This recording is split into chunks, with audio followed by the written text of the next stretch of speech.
Unfortunately, there are sometimes there are black sheeps in this industry. All industries. That's true. Right? All industries have black sheeps.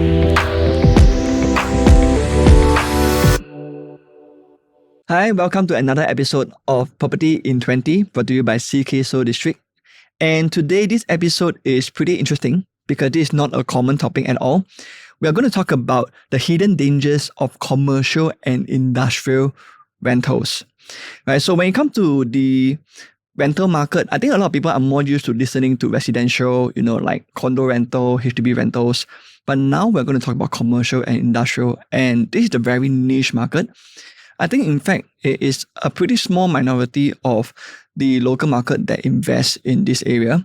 But yet, there are a lot of interesting things that you need to look out for, and there are a lot of misconceptions as well. And so today, I got one of my associates who, even though she's pretty new, right, very straight up, but she has been doing quite a lot of commercial rentals, and that's where I think it's the best chance for her to share with us. As a rather relatively new agent, what did she go through in this rental market for commercial and industrial? What are some of the pros and cons and some of the pitfalls that she identified? So let's welcome Sabrina Tan. Hi, Sabrina. Hi everyone. I'm Sabrina from Ceekay Soh District. Okay, welcome. Nice to have you on the show finally. Okay, so maybe before we even start off, I think this is something very unique because for a lot of brand new agents, commercial real estate is not something that they tend to really go into. So I think this is where maybe just very briefly just share with everybody how do you even get into this to begin with? In the beginning, when I first started 3 months ago, I contacted all my contacts, and then I told them that I just joined the industry. Maybe if there's a chance, we can, I can help you with your residential needs. To my surprise, most of them I'm not surprised. Most of them already have their homes already, and maybe one or two, they already have their investment property. But they actually asked me if I'm willing to help them look for their commercial units for their businesses. So I was like, oh, okay. But to be honest with you, I've never tried it before, but I can try. So I asked you, I asked Jaden, my upline, and then they said okay, maybe you should go for it since the opportunity is presented to you. So I went for it and then started everything from scratch. I learned everything from ground up. Find out what's their trade, what's the need for their use, and then eventually arrange for viewings, and then now I've closed 3 of them. Very good. Yeah. And I know that there's a few more in the pipeline as well, right? Yeah. So okay, very well done. I think for a 3 months old agent, you have really surpassed quite a lot of people in terms of experience in commercial. So maybe let's start off with a very straightforward question. I think in Singapore, a lot of people tend to invest in residential, like maybe new launches, or maybe they just want to buy a resale property for rental. So why is commercial and industrial a good alternative for investors compared to residential? Okay, I guess if you have already one property for own stay and then one property for investment, you are quite turned off by the ABSD for residential, right? So a lot of buyers, they actually look into commercial units or even industrial units because the rental is pretty good. They can straight away be landlords right away. And then most of the rentals that I come across on commercial guru is $7,000, $8,000. So I think this appeals to them. Aside from that, I think Singapore is actually very pro businesses. If you own companies, you can actually buy a commercial industrial unit with the GST refunded to you. So for commercial and residential, the difference is this. There's no ABSD for commercial industrial. The buyer's stamp duty is capped at 5%. And then on top of that, you have to pay a 8% GST. But if you buy under a company, this 8% GST can be refunded by IRAS. Right, only for GST registered company. Yes, correct. Okay. If you buy under personal use or for under a personal name, this GST obviously cannot be refunded. So upfront you use 5% cap BSD plus 8% GST. So 13% is still lesser than a third residential property. That's for sure. For sure. So then how about in terms of loan-wise? In terms of loan-wise, if they buy under a personal name, usually they can get up to 70%. Okay. And then if you buy under company, you can loan up to 90%. Some banks are like giving very, very good rates. Okay. But they need to see whether in terms of the company, like their revenue and so on, to a certain... Yes, they level, have right? to. Yeah. And for personal, then TDSR will apply. Yeah, that still apply for sure. Mm. For sure. So in this case, right, like comparing to residential market, how well regulated is the commercial market? Are there agents or tenants, landlords going around, circumventing the rules? In Singapore, Yes. we are so regulated. I mean, at the end of the day, there are things that we cannot spill, but we all know for sure that there's no 100%, right? Yeah, but at the end of the day, I feel that whatever that I experience right now is quite clean and straightforward. Yeah, there are only parts of things like maybe people renting without a change of use, and we all know because when you step into a unit, the use maybe is for tuition center for kids. Singapore is quite strict, and I mean SCDF itself is quite strict about fire safety. So if it's for kids related, this unit has to be fire rated. For sure. Yeah, there are different like rates for it. So if you step in the unit and you look up in the ceiling, there's no like sprinklers, you know that something is wrong. True. Yeah. And you stay in a unit and then there's no proper drop-off point for kids related stuff, then you'll know something is wrong also. So that means the tenants who rented this area, either they didn't know that all this needs to be in place, or they know but they just... Okay. So could it be a case whereby the agent didn't know as well, then they didn't advise, or they simply just get the deal done and that's it? Yeah, one thing that I encounter is that a lot of commercial agents tend to rush into closing the deal, because if you close it, then it's fast. But I think for me, I've met very like professional tenants, luckily for me. If not, I might go down that route as well. They will tell me that, for example, like this student care client that I'm doing, right? They will tell me that, Sabrina, please look for somewhere that has proper drop point, because if not, change of use will have a problem. Then I'm like, change of use will have what problem? That's where I find out from them. Then they will tell me that, okay, because we are kids related, then you need to take note of these particular requirements. Then I'm like, oh, okay. But I didn't want to tell them. I don't want to look like I didn't know anything. So I went to do the research myself and make sure that, okay, I know what they are talking about. Okay, so where do you find the research? You just have to go to URA space to see whether this location that they like is even part of the planning use, like zone for that. Okay. Yeah, some of them is not. Maybe like for example, we all know that like student care and childcare is okay to get approval if it's like a mixed development. That means level 1 is like commercial, upstairs is residential. That one you don't have to get pre-approval. Okay. But you still need to get approval from URA no matter what. As long as there's a change of use, as long as it's a new trade, as long as it's a new business entering a new rental unit, you need to apply for it. Right. Then URA will give you the final verdict whether they approve or not. But one thing that I always find it very tricky is that, so do you secure the unit first, or do you apply for the change first? Okay, so what I do is when you are doing the initial work like commercial guru, right, you look for the units that you think that is suitable based on location.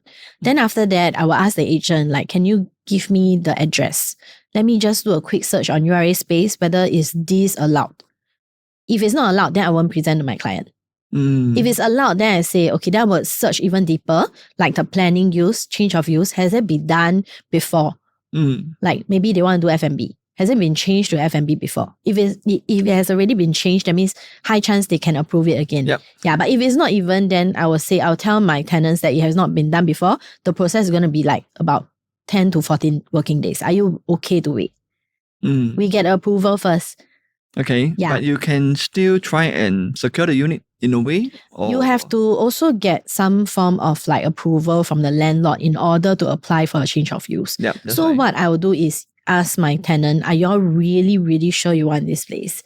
Okay, we go down, we view, we consider all the factors. When you apply for change of use via GoBees, they will ask you to facilitate with a few documents. Fire safety plans, LTA plans, that means you have to identify the drop-off points. Mhm. And then pickup points, where's the waiting area? All this submitted already, then wait. Yeah. Nice. So this waiting time, a lot of landlords don't want to wait. So they rather to have a same trade as a previous tenant. Then they don't have to True. wait, they straight away can rent out. Yeah. But if they're willing to wait, then we will sign an LOI stating that the tenancy agreement will only be signed upon the approval from URA. Yep, subject to approval lah. Yeah, correct. Okay, that's nice. So I think that is where like I can hear that you have already went through a lot of this process, that you kind of figure out that okay, this is something that needs to be done step by step. So out of all this, right, like are there any agents that also give you like difficulties when you try to secure a unit? Yeah. I mean, like most of the time when you contact agents, out of 10, maybe 5 don't even reply me because they don't want to deal with agents directly, right? They don't want to co-broke.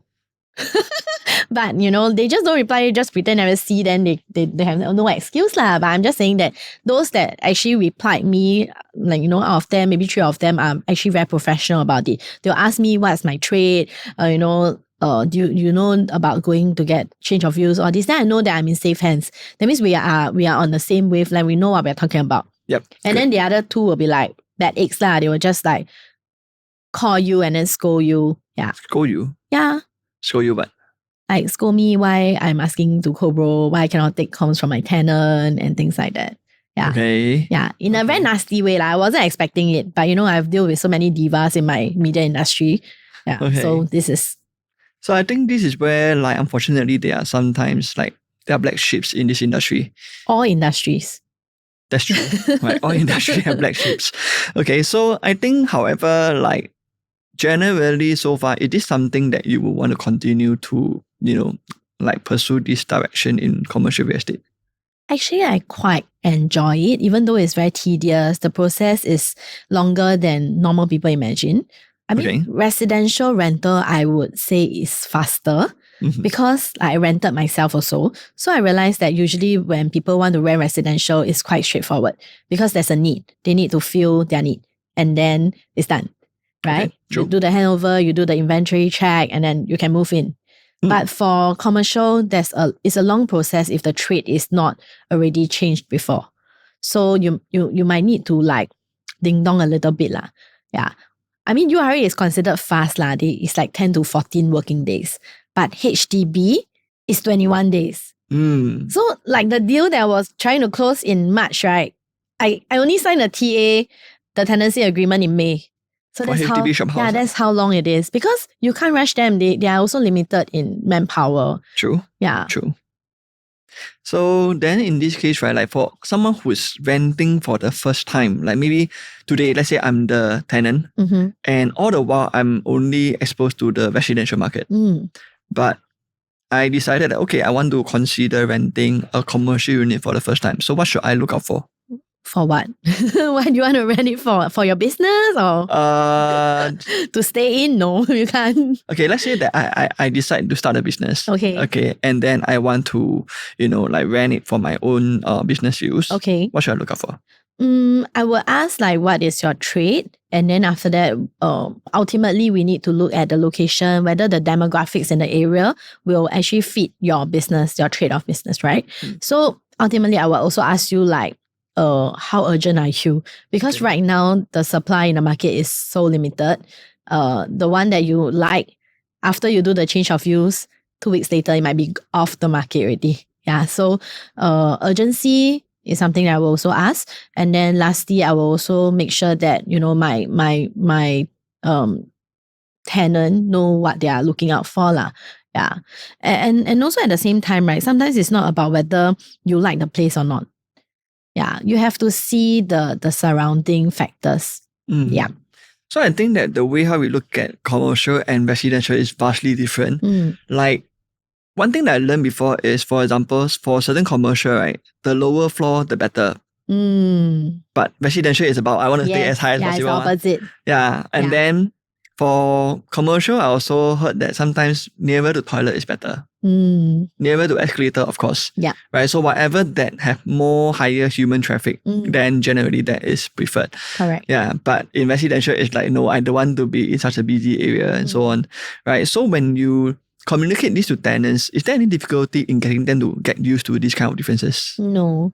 I mean, so far, thankfully, the tenants that I deal with, they are all businessmen themselves, like they're the owners. So they are quite objective about their outcome. Okay. Yeah. So they will prioritize the objective before the pricing. So if it fulfills the location objective, the area, the demographics is there, they will pay for the premium. Like for example, there's a unit at Clementi Central that my client really, really wanted. But the asking was like $30,000. Wow. How big is the size? It's 800 square feet for a ground floor unit. It's a HDB shop house. What is the usage of that shop? The current usage is F&B. Okay, that explains. Yeah, correct. So if you don't mind that kind of price and you already calculated, most importantly, I will ask, my tenant, you all calculate the rental, monthly rental into your profit and loss and see if it really works. If it doesn't work, don't force it. Yep. I mean, I want to be ethical in this way. I don't want to see the rental price and then I say, yeah, go for it, No, it's okay. I don't do that. Right? Yeah, because some agent is the 向情kind. I mean, it's no wrong, but we have to represent the tenant to our best of our abilities, right?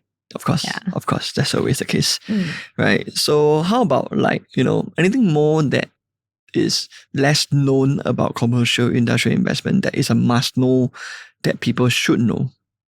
Commercial, I think, while there are restrictions for foreigners to buy residential, like for example, they can only buy non-landed, right? Or even maybe get approval for Sentosa. There are actually no such restriction for commercial and industrial. So foreigners can buy, which is why, after the incremental increase of the ABSD to 60%, most of my foreign clients, they actually ask me, is there a way out? And then, I'm a solution provider. So I told them that maybe if you don't mind, it's not so glamorous, it's not residential. You can look at commercial and industrial properties because there's no ABSD. And they all go like, let's go view. So I'm like, okay, let's go view. There are a lot of industrial projects as well. So when I told them that, I actually was not prepared that they were agreeable because, industrial people will think that it's so dirty, so noisy. The first impression you get of industrial is like car factory, right? Like car workshops. Yep. So, but I never expect that they would be interested. So we went to view some of new launches for industrial. There's food factory. It's actually done up pretty nice. It's classy. It's not what we used to have. Not the shabby kind. Yeah. I was quite surprised. And then, because of that, right? They were interested. And then after that, we also realized that foreigners can also buy like shop houses. Yeah. So the options are bigger for them. Actually, certain shop houses is, in fact, the level of prestige is there, like conservation shop houses especially. But they can't buy conservation shop house. Yeah. And more for locals lah. Yeah. Yeah. But also in terms of some of the hotels as well. Yes, that's what I'm going to say. Foreigners can buy hotels. Yeah, I think that's something that okay, this is even, even more prestigious. Correct. They can buy a hotel and then after that they can redevelop it into reminds something me of nicer. Monopoly, like we used to have the red hotels in. Yeah, you just buy the hotel. Immediately, one red block right? there. Yeah. Interesting. Also, something for locals to know. So, it's not so bad. It's not just pro foreigners, right? Locals, there's no income cap on the eligibility restriction. If you want to buy EC, there's an income ceiling. Or you want to buy residential, they calculate your finances. But if you want to buy commercial or industrial, there's no income cap. Yeah, but it's just as long as you can get the loan and you can pay the down payment, you can go for it. So sometimes I advise my clients to do that and then buy those industrial units with, it's just a secret tip, that you can actually buy them with tenancy. So immediately after the conveyancing is done, you become the new landlord. Yep. For another next 2 years. So you earn the rental money to pay off the mortgage in some sense. Yeah. So then how about in terms of the loan wise, I believe that for commercial, we can't use CPF and so on, right? No, you can't use CPF. So you must make sure that you have enough cash portion. Because sometimes, like I mentioned, if you use like a personal name to take a loan, your loan quantum is actually lower, like maybe 60 to 70%. But if you do residential, it's much higher, right? But if you get as a company name, like you buy it under a company entity, your loan quantum can be higher, up to 90%. So what sometimes I also advise my client to do is that you can buy it under the company name and then after that sell the company with the title deed. Okay. Yeah. Because so industrial, that's part of the company asset worth. Yes, because industrial like factory will have SSD. Commercial doesn't have lah. Commercial is like the shop house or those, you don't have SSD. So you buy already, you earn a little bit of capital gains, then you want to sell. Actually, it's not a little. We have seen millions. A little lah. No. That's an article okay, that I saw. Yes, it's a few $1 million lah. If you have the, if you buy the right ones. Correct. But for industrial, like for example, maybe you realize that, oh no, I can't pay anymore. And then in 2 years, I might need to sell it. You sell the company. But do you think it's a problem whereby for industrial, right, a lot of them now is 30-year lease for the brand new ones? Yeah. Because I always find that like that is the only slight thing whereby there are still last time it was 60-year lease ma. So there are still developments that are like in their 40 or 50 years remaining. The kind then versus the 30 years. Maybe that would be something that people can look into a bit more. Interesting point, because I'm currently serving one buyer who is buying for own use. We've been going back and forth about like whether should we pick the leasehold one versus the freehold one. The price difference is actually quite big, which is why it's a problem for him.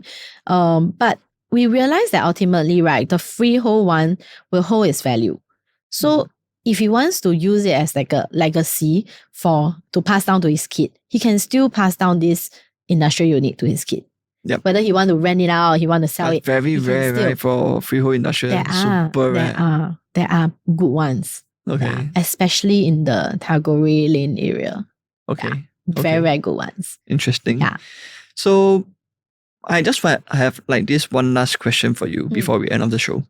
So just now we have been talking a lot about commercial and so on. But we have been talking a lot more about the benefits. So how about the cons of it? Like, do you think there is a serious con when it comes to investing in commercial and industrial? I mean, maybe 1 or 2 years ago when commercial, like, retail is not doing so well, we don't really go to a retail shop, right? But currently, after COVID, I think there's a surge of going back to retail malls again. So, like, suddenly you will see that there's demand for it. 2 years ago, there isn't. But right now, the commercial units that I come across that are selling is very, very expensive. Like, for example, just take Beauty World. One, or like maybe just take Bukit Timah Shopping Centre. One unit at Bukit Timah Shopping Centre is like $6 million. Okay. It's a 999 years lease. Right. But previously, 2 years ago, I saw the transacted price was only like 2 million. Why the sudden increase of like 4 million gap? That's something that I was looking at. So apparently there's a demand for it and there's shortage of supply, right? So naturally that price gap is quite valid lah. But I personally feel that like the cons of buying a commercial unit right now, you have to consider if 2 years ago the price is 2 million and now you're going in at 4 million. When you're gonna sell, I'm not gonna know what you're gonna sell, 10 million, or you pray for en bloc. Right. So I think the cons is, so what you're saying is more on the price point lah, whether like it is a price that people are willing to pay that justifies like, the price tag itself. Yeah. Back to the regulation point lah, because just now when you asked about regulation, like is it well regulated? I mean, maybe the price part is not. Yeah. Right. I think this is something a little bit different from residential, because residential for sure it is a need for everybody to own a home, right? So affordability has to be limited to a certain extent, right? It must be kept more in line with economic principles. For the commercial industrial, put it this way, it's more for businesses. And for businesses, I think if I put it this way, compared to last time, the revenue is also higher. Yes. So that's how they justify that today. Well, you want to make more money, you gotta afford, the Yeah. expensive prices. Yeah, so it's a very different ball game compared to residential lah, I feel. All right, but it's fun. It's fun lah. It's fun lah. I mean, it's where you really see the other side of the coin. Yes. Like residential is one thing, but when you look at commercial, then you see a whole totally different world, right? Yes. Yeah. All right. So thank you so much, Sabrina. I think that's all the questions I have for you. Okay. So to the audience here, I hope you have enjoyed this episode. Really very interesting episode, right? Like, I think I have learned so much from Sabrina as well. So of course, this is going to be something that we will continue to look into. Maybe in the future, if we learn even more about commercial real estate, who knows, we may have more episodes on this next time. All right. So that will be all for today. And I look forward to see you guys in the next episode. See you.